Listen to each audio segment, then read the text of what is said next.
시바이누가 드디어 움직입니다. 얼마 전 개발자 도망부터 해킹 이슈까지 시바이누가 다시 한번 밈코인 역사를 쓰기 시작했습니다. 시바이누는 끝났다. 오히려 이 말이 나올 때마다 부메랑처럼 다시 시장으로 돌아왔습니다. 많은 분들이 궁금하실 겁니다. 시바이누 도대체 1달러는 언제 가나요? 밈코인 끝난 거 아닌가요? 제 댓글만 봐도 비슷한 질문이 끝도 없이 달립니다. 하지만 사실 이 질문부터가 잘못됐습니다. 시바이누는 단 한 번도 밈 하나만으로 움직인 적이 없거든요. 가격은 결과일 뿐, 가격이 움직이기 전에 항상 구조가 먼저 움직였죠. 오늘은 시바이누, 올해 흐름과 잘 보이지 않는 시바이누 구조의 뒷이야기까지 모두 재구성해드리겠습니다. 코인의 재구성.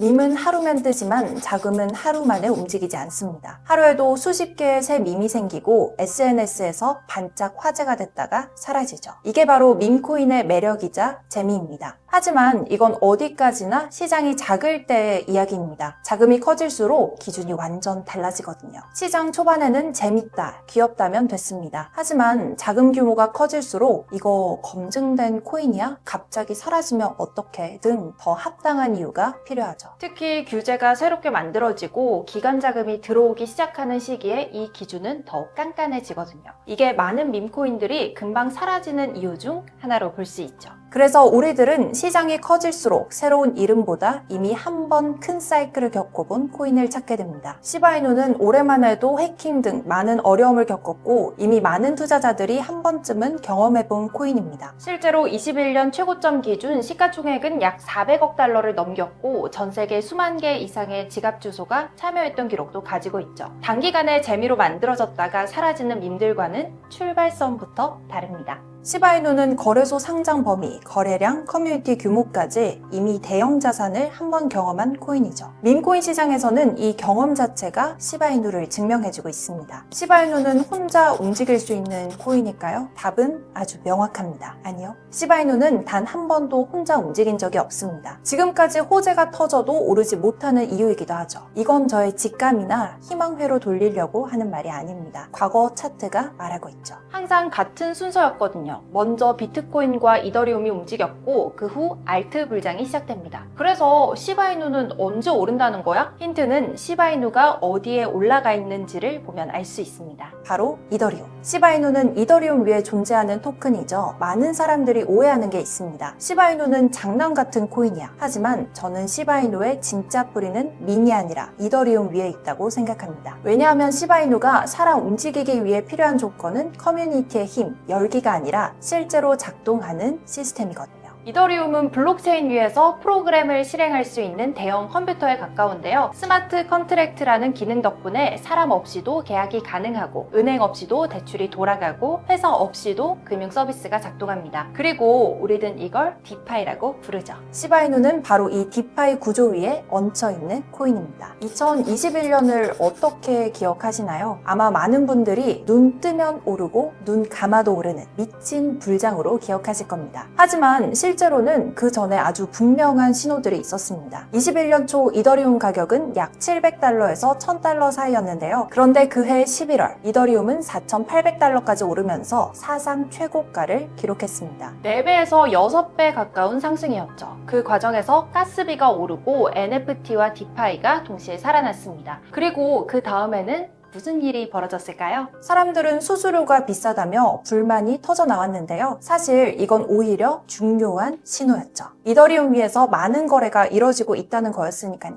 같은 해 10월 시바이누는 0.000088달러까지 오르면서 최고가를 찍었습니다. 21년 초와 비교하면 시바이누는 수백 %에서 많게는 1000%가 넘는 상승이었습니다. 시바이누 가격 자체가 크지 않아서 감이 안 올 수 있지만 쉽게 말해 100원에서 1000원 이상이 되는 수준이었습니다. 사람들은 이 상승을 이유 없는 폭등이라고 말했습니다. 사실 이유는 무엇보다 명확했죠. 이더리움 위에 돈이 돌기 시작했기 때문, 돈이 도는 길 위에 붙어있던 코인들이 같이 튀어오르는 건 너무나 자연스러운 일이잖아요. 요즘 기관이 보는 건 무엇이 오를까가 아닙니다. 어디서 진짜 돌아가느냐입니다. 이 흐름 한두 명만 보는 게 아닙니다. 시장 전체가 동시에 보고 있죠. 그레이스케일의 공식 2016 코인 리포트를 보면 이런 내용이 나옵니다. 있습니다. 이제 기관들은 코인을 그냥 가격 오를 투자 자산으로만 보지 않는다. 블록체인 위에서 실제로 금융을 굴리는 시대가 열리고 있다. 이제 기업들이 뭐가 오를까를 보는 게 아니라 어디에서 실제로 돌아가느냐, 제대로 작동하느냐를 먼저 보기 시작했다는 뜻이죠. 문장은 간단합니다. 하지만 그 안에 담긴 의미는 꽤 무거웠습니다. 기업이나 기관이 블록체인 위에서 뭔가를 하려면 꼭 필요한 게 하나 있거든요. 자동으로 계약을 실행하는 시스템, 그리고 그걸 안정적으로 계속 돌릴 수 있는 환경이죠. 예를 들어 놀이기구가 아무리 재미있어 보여도 전기가 들어오지 않으면 못하는 것과 같습니다. 겉으로는 화려해 보여도 전원이 꺼지면 그냥 커다란 쇠덩이일 뿐이니까요. 블록체인도 똑같습니다. 아무리 호재가 터지고 좋은 코인이라도 실제로 돌아갈 수 있는 환경이 뒷받침해주지 못하면 오래갈 수가 없죠. 그 환경이 메인체인, 이더리움입니다. 밈코인은 절대 혼자 움직이지 않죠. 아니, 움직일 수 없습니다. 메인체인이 먼저 살아나고 그 위에 유동성이 쌓일 때 따라 움직입니다. 그래서 시바이누를 볼 때 시바이누만 단독으로 보는 게 아니라 이더리움 위에서 지금 무슨 일이 벌어지고 있는지를 함께 봐야 합니다. 왜냐하면 바늘 가는데 실 가는 것처럼 이더리움이 살아나면 시바이누도 살아나고 이더리움이 식으면 시바이누도 다시 조용해지거든요. 시바이누가 일본 그린리스트에 올라갔습니다. 일본은 전 세계에서도 암호화폐 규제가 까다로운 나라죠. 왜 이렇게 깐깐해졌을까요?